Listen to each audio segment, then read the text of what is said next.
En Casa de Herrero, con Leticia Vaquero. Muy buenas tardes, señores, y bienvenidos a esta su casa un día más. A falta de debates entre candidatos presidenciables en los medios de comunicación, esa propuesta de Sánchez, bien están las entrevistas televisadas con ministros. Me explico, este es el formato que ha escogido Pedro Sánchez para ir propagando su palabra entre los españoles. Está deseoso de proyectar una imagen suya que haga olvidar sus mentiras o esos cambios de opinión, ¿no? Como a lo que se refiere él. Bueno, Feijóo, ayer ya lo saben, aceptó un debate con él y con Yolanda Díaz, los tres, pero el PSOE rápidamente lo rechazó. Le pareció una invención y como el tiempo pasa volando, pues algo se tenían que inventar.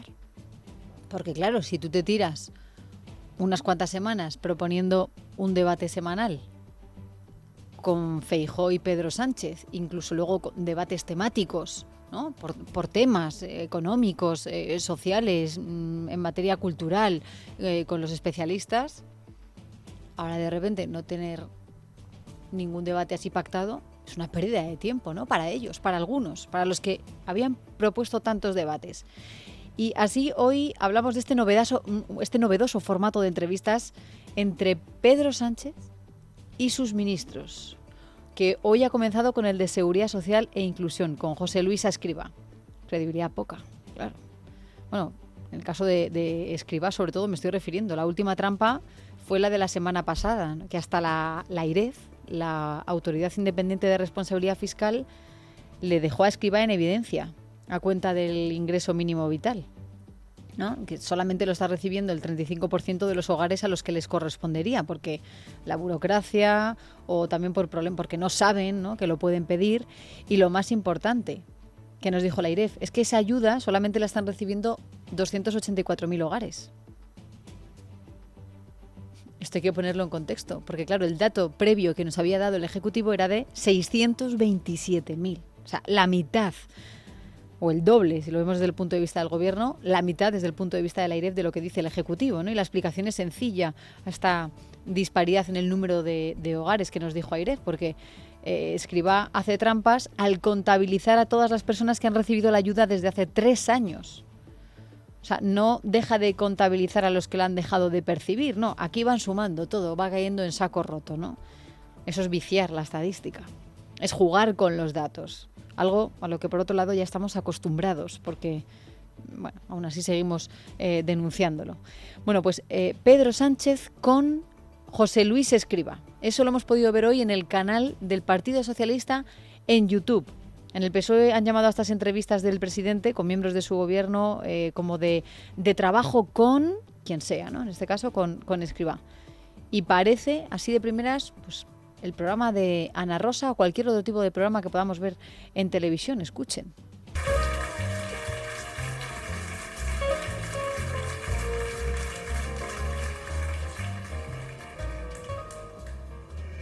Gracias al público que ha venido aquí a la casa del Partido Socialista Obrero Español en la calle Ferraz. Y gracias también al ministro Escrivá, ¿no? Un economista independiente que dio el paso cuando formamos el gobierno en el año 2019 de ser ministro y de... Bueno, menos mal, menos mal que por lo menos no hay risas enlatadas como en los años 90 en los programas de televisión, ¿no? Pero bueno, lo que sí hay son aplausos, los han podido escuchar además de esa musiquita que ya se queda así un poco antigua, pero bueno, aplausos de un público exquisitamente seleccionado, ¿no? Una cosa muy, muy natural, parece, ¿no? Muy libre, muy, muy democrática, como han podido escuchar. Bueno, en el PSOE querrán distanciarse mucho de Podemos, pero esto que acabamos de escuchar, este formato, nos recuerda un poco a Canal Red, donde Pablo Iglesias ahora presume de ser opinador, entrevistador y prácticamente periodista, como casi se le ha escapado en alguna que otra entrevista, ¿no? Les gustan los medios, pero ya no quieren ser entrevistados, sino quieren ser ellos los responsables de lanzar las preguntas. Es un cambio de rol que, no obstante, roza el propagandismo, ¿no? Porque el objetivo de los socialistas es que el mensaje que quieren enviar, no me estoy refiriendo a las verdades o a los progresos que hayan podido hacer en la legislatura, sino el mensaje que ellos quieren enviar, pues quieren que llegue a cuantas más personas mejor, ¿no? Quieren altavoces. El propio presidente ha explicado el objetivo en este formato de canal de YouTube de entrevistas esta mañana, el objetivo de por qué se han inventado esa especie de programa, ¿no? A la carta, con ministros de manera temática, ¿no? Además lo ha dicho Sánchez en un plato iluminado, con los focos y con los micrófonos que no habían puesto ningún periodista. Hoy estamos ensayando un nuevo formato en el que queremos explicar a la ciudadanía española muchas de las cosas que hemos hecho durante estos 4 años y también lo que nos queda por hacer durante los próximos 4 años después de las elecciones del 23 de julio, donde estoy convencido la ciudadanía volverá a dar un respaldo mayoritario al Partido Socialista para seguir culminando esas reformas y esos avances. Bueno, él mismo lo ha explicado, ¿no? Algunos ejemplos de esa conversación con Escrivá, con un presidente del gobierno entrevistador, ¿no? Dice Sánchez, bueno, ya hemos revalorizado las pensiones, ¿no? Con el IPC y ahora hay que llenar la hucha de las pensiones, ¿no? Y dice Escrivá, eso es. Este año 3.000 millones, responde Sánchez. Anda, por primera vez en una década. Y al final dice Escrivá, por primera vez en una década, sí. Bueno, solamente es un ejemplo, ¿no? Es que durante ese coloquio entrevista también han aprovechado para hacer anuncios. Aprovechando el tema de las pensiones, lo digo en broma porque no ha salido el tema, obviamente, sino que lo han guionizado, ¿no? Ese era el objetivo. Han anunciado que van a llenar el llamado Fondo de Reserva del Sistema, la hucha de las pensiones, con esos 5.000 millones a lo largo de esta década para llegar a los 45.000 en 2030. Han hecho un anuncio también, quieren extender durante la próxima legislatura, si ganan en las elecciones generales, el permiso de paternidad y de maternidad, que ya lo habían ampliado en el caso de los padres, lo recuerdan, ¿no? Ahora está en 16 semanas, bueno, pues lo quieren ampliar hasta las 20 semanas, o sea, 5 meses de baja, que no sería como tal al completo porque estarían pensando entre la semana 17 y la 30 que la gente pudiera volver al trabajo, pero de una manera parcial. Pero bueno, aún así sería un permiso. Así que esta clase de anuncios es lo que han hecho en ese canal en YouTube y en este formato. Ambos han explicado los logros de su gobierno en materia económica. Ya saben, el punto por el que están apostando en esta campaña, la economía, ¿no? Han hablado de la subida del salario mínimo, de la reforma laboral, de los ERTE, pero no se han acordado, qué curioso, de la vicepresidenta segunda del gobierno, de Yolanda Díaz, de la líder de Sumar. Y es que desde hace semanas en el PSOE quieren llevarse todo el mérito de sus políticas económicas, como si Díaz no hubiera hecho absolutamente nada, ¿no? Recordemos lo que decía hace una semana Nadia Calviño. La influencia del socio minoritario en la política económica del gobierno ha sido muy pequeña, por no decir ninguna. Por no decir ninguna, ¿no? Bueno, por esto mismo le preguntaban esta semana a Yolanda Díaz, no le parecía bien ese tipo de declaraciones, ¿no? Por ahí es por donde va la estrategia de Moncloa, el triunfalismo económico del que no quiere que nadie se lleve el mérito, nada más que ellos, los socialistas.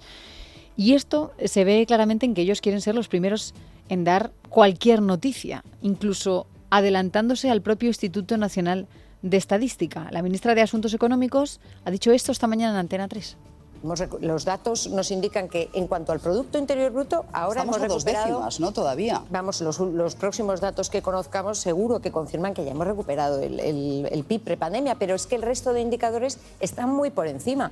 Es que tenemos 20.800.000 personas afiliadas a la Seguridad Social. Nunca ha habido tanta gente trabajando en España. Y lo mismo si miramos la inversión, las exportaciones, todos los indicadores nos muestran que la economía española no es que se haya recuperado, es que está creciendo con fuerza y eso lo sienten las empresas, lo sienten los ciudadanos. Claro, el problema, señora Calviño, es que llevamos muchos años que estamos muy lejos de recuperar el nivel de nuestra economía, del PIB español, previo a la pandemia, y ustedes desde el minuto 1 han dicho que la economía española estaba muy fuerte y que estaba creciendo con muchísima fuerza. Y ahora, por eso les digo que desde el Ejecutivo quieren dar cualquier tipo de noticia, ¿no? O sea, todavía no sabemos cómo hemos cerrado el segundo trimestre del año, pero la señora Calviño ya lleva 2 o 3 intervenciones diciendo que ya prácticamente, que hemos recuperado ya el nivel prepandemia. Bueno, y fíjense en otra gran mentira económica que la analiza además Carlos Cuesta en Libertad Digital. En diciembre el gobierno, si lo recuerdan, rebajó el IVA de algunos alimentos, ¿no? Algunos pasaban del 4% al 0, se le quitaba el IVA, y otros se les reducía del 10 al 5. Hablamos de las pastas, las harinas, también de los alimentos frescos.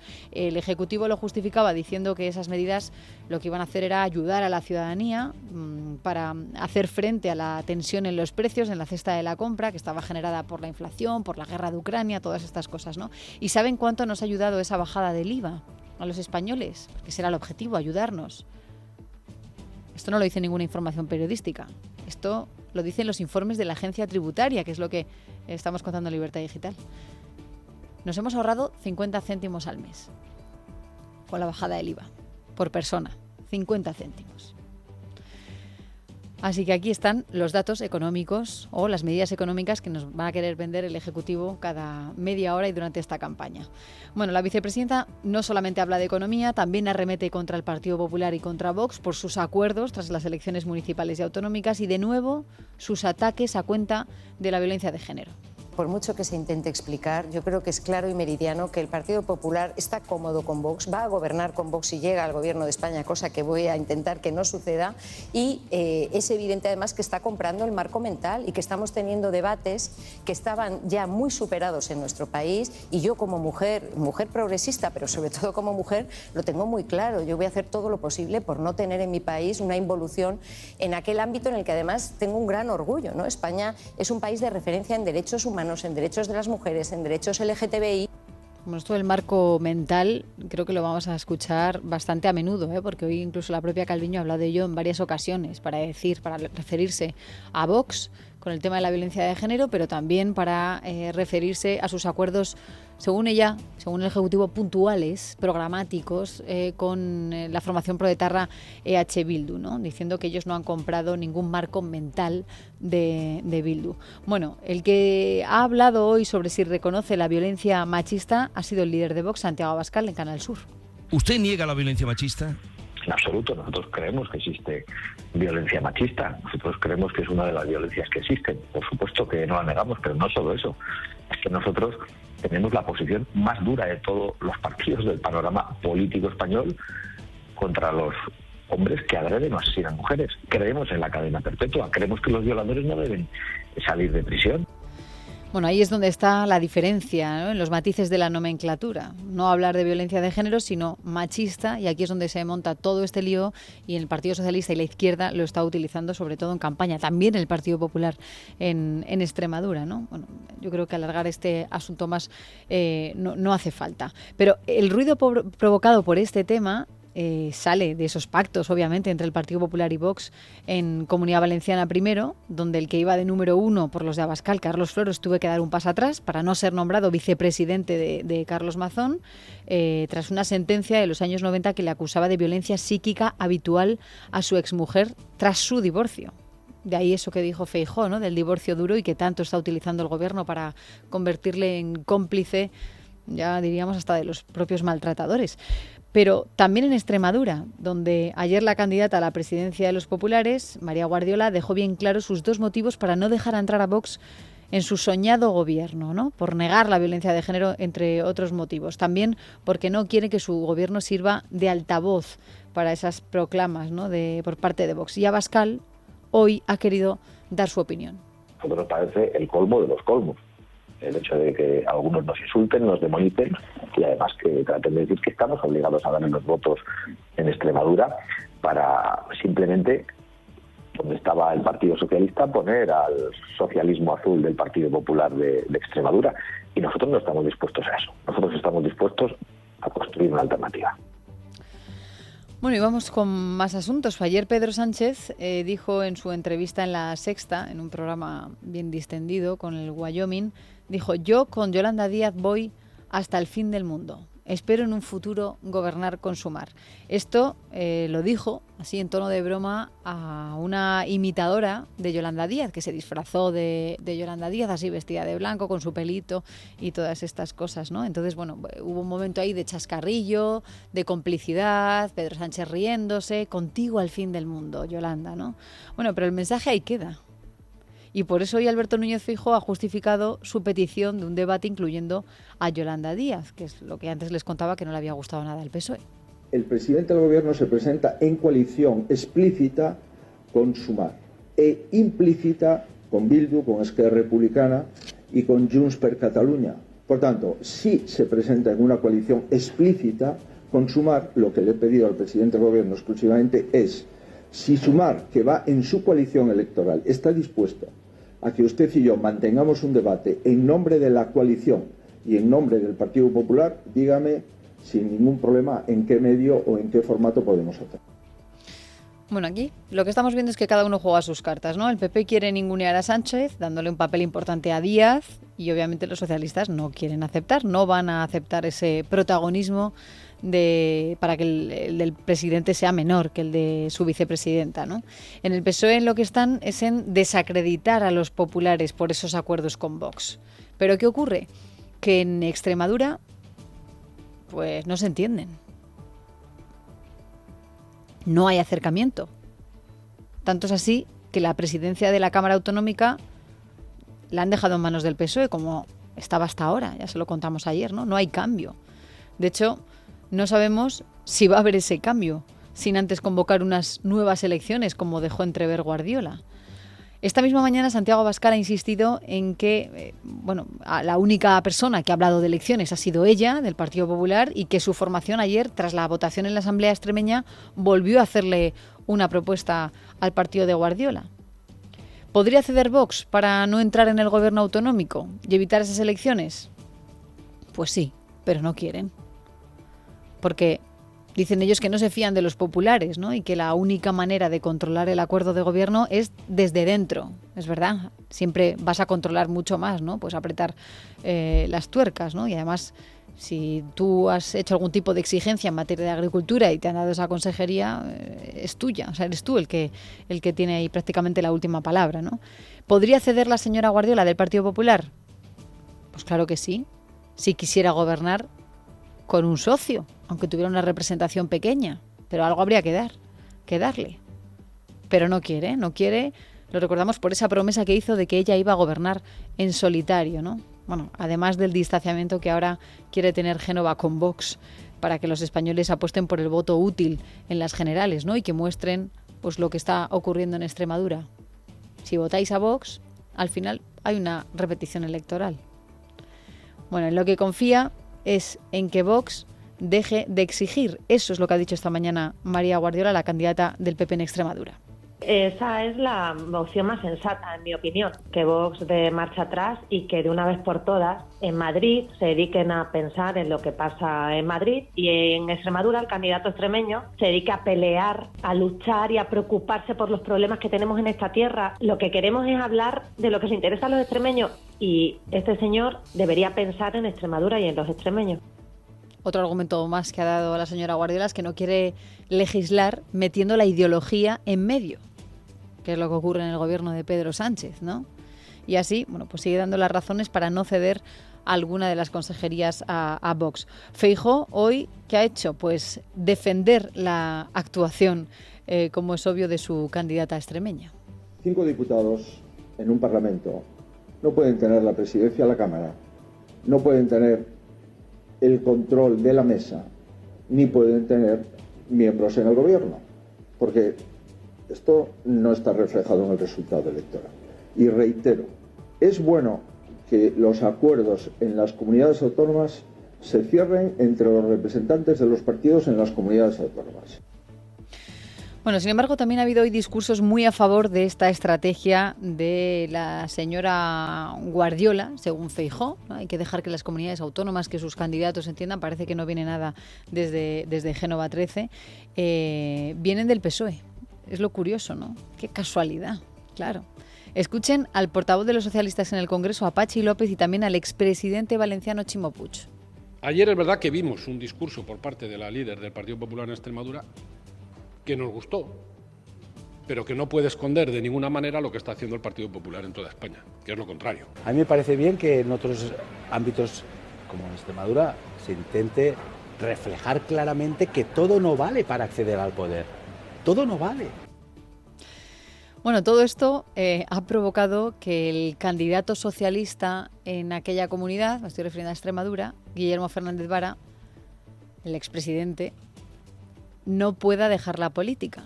Él anunció su retirada el 28 de mayo, esa misma noche, y además lo dejó caer desde unas semanas antes. Llegó a pedir su plaza de forense para dejar la política. Bueno, pues ahora su partido, claro, le pide que tiene que apretar. Porque a pesar de haber perdido el Partido Socialista en Extremadura 6 escaños en las elecciones de mayo, sigue siendo la lista más votada. Por 6.000 votos solamente respecto al PP, pero sigue siendo la lista más votada. Y puede intentar gobernar, aunque no le den los números. Bueno, le darían si se abstienen todos, si le dejan, ¿no? Y por eso el señor Vara ha anunciado hoy que se va a presentar a la investidura. Le trasladaré a la presidenta del Parlamento, a la presidenta de la Asamblea de Extremadura, mi voluntad de presentarme a la investidura y de solicitar al resto de los grupos su abstención para que, ya que ayer saltaron los puentes de la otra posibilidad, Extremadura pueda tener cuanto antes un gobierno. Yo creo que es enormemente negativo que haya que repetir las elecciones. No es bueno para esta tierra, no es bueno para sus oportunidades, no es bueno para su futuro. Aunque lo pueda ser para mí, no es bueno para Extremadura. O aunque lo pueda ser para el PSOE, no es bueno para Extremadura. Y lo que no es bueno para Extremadura no puede ser bueno para nosotros. Eso es algo que tengo absolutamente claro. Bueno, el dirigente socialista ha insistido en su convencimiento de que se está utilizando Extremadura, dice, como una especie de laboratorio por parte de las direcciones nacionales del Partido Popular y de Vox, y eso dice que le produce una inmensa preocupación. Y bueno, pues por eso ha pedido que se deje de jugar con Extremadura y él quiere volver a entrar aquí en el juego, ¿no? Ahora él pide volver a una investidura y si vamos a elecciones, ¿qué ocurriría? A él no le gusta. Dice que eso prácticamente que es una desgracia, a pesar de que, como ha dicho ante los medios de comunicación, él cree que saldría beneficiado el Partido Socialista, pero que al final eso no sería bueno para los ciudadanos, ni para los políticos, ni para la democracia, ni sobre todo para Extremadura, ha dicho. Claro, es que fíjense, si Vara hubiera dejado la política, si hubiera retomado su plaza de forense, lo hubiera recuperado. Ahora, también en un hipotético escenario electoral, de repetición electoral, ¿qué harían con el Partido Socialista? Si no les daría tiempo ni a rearmarse, ¿no? Eso es un asunto que después, a partir de las 6, estaremos comentando aquí, en la tertulia.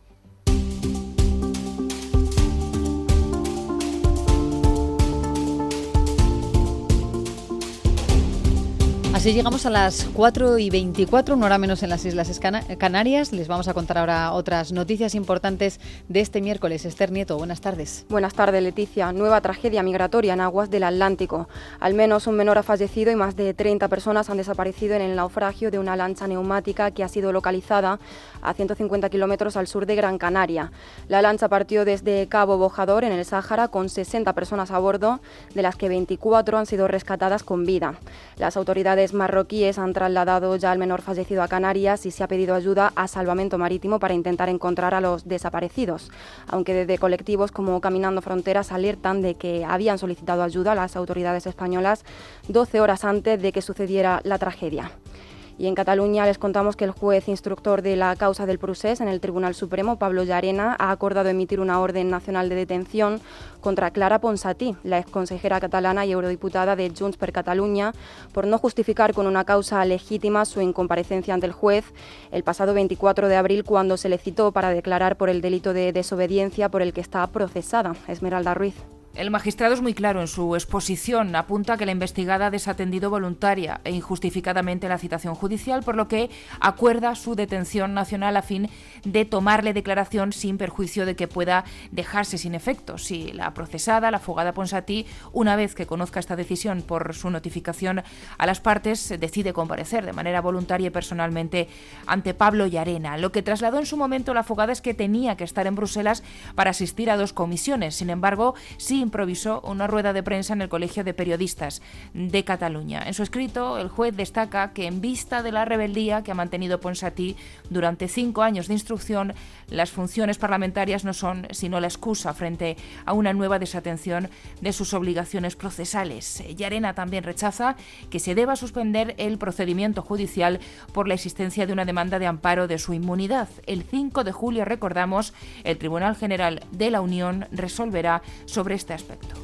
Sepan también que en Sitges, en Barcelona, este miércoles la Policía Nacional ha detenido a la reciente elegida alcaldesa de Sitges, Aurora Carbonell, por presuntos delitos de prevaricación, malversación y falsedad documental en la adjudicación de subvenciones y contratos menores, con los que se podrían haber defraudado más de 600.000 euros.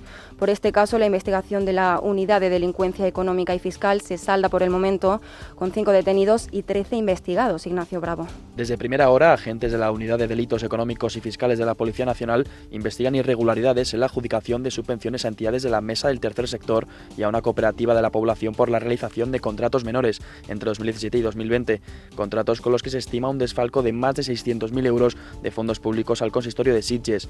De momento, la Policía Nacional ha detenido durante las primeras pesquisas a la actual alcaldesa de Sitges, Aurora Carbonell, la líder de Esquerra Republicana en la localidad, también al concejal de ese mismo partido político, Jaime Monasterio, al secretario municipal, a una técnica de área de playas y al ex responsable del Departamento de Territorio. Junto a ellos están siendo investigados otras 13 personas que se enfrentan a presuntos delitos por prevaricación, malversación y falsedad documental. Destacar que las irregularidades investigadas afectarían también al exalcalde de la formación extinta Convergencia y Unión, Miguel Fons, que gobernó en la región entre 2015 y 2019. Desde el Ayuntamiento de Sitges han emitido un comunicado en el que defienden la transparencia y ética del consistorio. Además, afirman que las subvenciones cesaron al detectar posibles irregularidades externas y que ofrecen total colaboración con la policía y el juzgado. También este miércoles la vicepresidenta segunda y líder de Sumar, Yolanda Díaz, ha presentado a sus principales candidatos para las próximas elecciones generales del 23 de julio. De esta forma, Yolanda Díaz pone en marcha la precampaña de Sumar, asegurando que a sus candidatos les une un compromiso con España. Tenemos un plan para que vivamos mejor en España, un plan para mejorar la vida de la gente.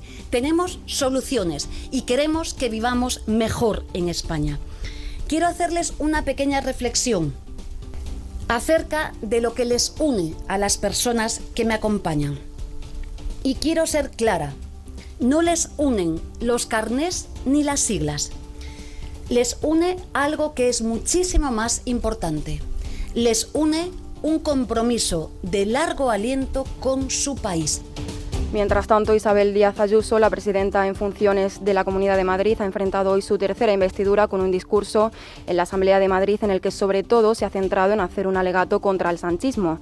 En esta primera jornada del debate de investidura, Ayuso además ha presentado su programa político para los próximos 4 años. Tiene todos los detalles Paloma Cuevas. En materia de ayudas ha adelantado que se ampliará hasta el final de año el descuento en el abono de transporte. Habrá rebajas en las matrículas de formación profesional y ayudas a las familias. Asimismo, seguirá ahondando en su política de bajada de impuestos. Y nosotros vamos a seguir bajando impuestos, que pediré a los ayuntamientos de la Comunidad de Madrid que bajen el impuesto de plusvalía municipal. Isabel Díaz Ayuso no ha querido dejar pasar la oportunidad de cargar contra el gobierno socialista y le ha respondido a Pedro Sánchez que el pasado lunes negaba haber gobernado con Bildu. Bildu sí está gobernando España. Ellos y sus socios sí han buscado el desprestigio o el ninguneo de nuestras más altas instituciones. Como también se ha hostigado desde el poder a periodistas, empresarios, a la oposición, no puede ser que la España fiel sea arrinconada por el proyecto de tintes totalitarios e ingeniería social del sanchismo y sus socios. Mañana a las 10 de la mañana se reanudará el pleno de investidura con la contestación de los 4 grupos parlamentarios. Hoy Libertad Digital publica que el ministro del Interior, Fernando Grande Marlaska, está intentando agotar el plazo de 2 meses que fijó el Tribunal Supremo para así no tener que restituir bajo su mandato al coronel de la Guardia Civil Diego Pérez de los Cobos.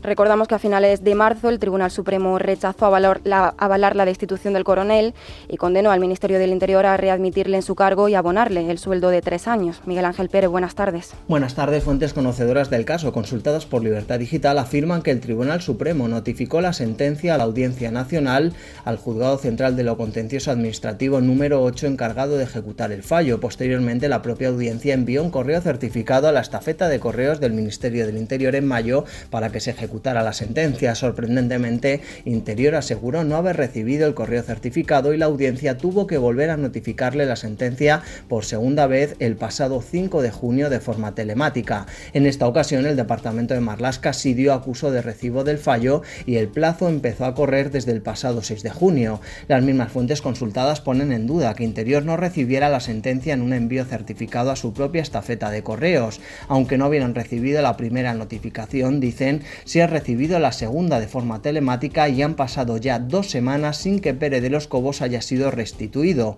No hace falta que Interior apure el plazo legal de 2 meses para ejecutar la sentencia. Puede hacerlo desde el primer día que recibió la notificación, pero Grande Marlaska esperará que el plazo expire el próximo 6 de agosto, ya que las elecciones generales se celebran el 23 de julio y así no tendrá que readmitir a Pérez de los Cobos bajo su mandato. Y pendientes también del sumergible Titán, desaparecido el pasado domingo con 5 tripulantes a bordo durante una inmersión para ver los restos del Titanic en aguas del Atlántico Norte. Hay novedades. Esta madrugada el equipo de búsqueda internacional ha confirmado que ha detectado sonidos submarinos en la zona de búsqueda, aunque se desconoce el origen de los mismos. Sandra Escribano.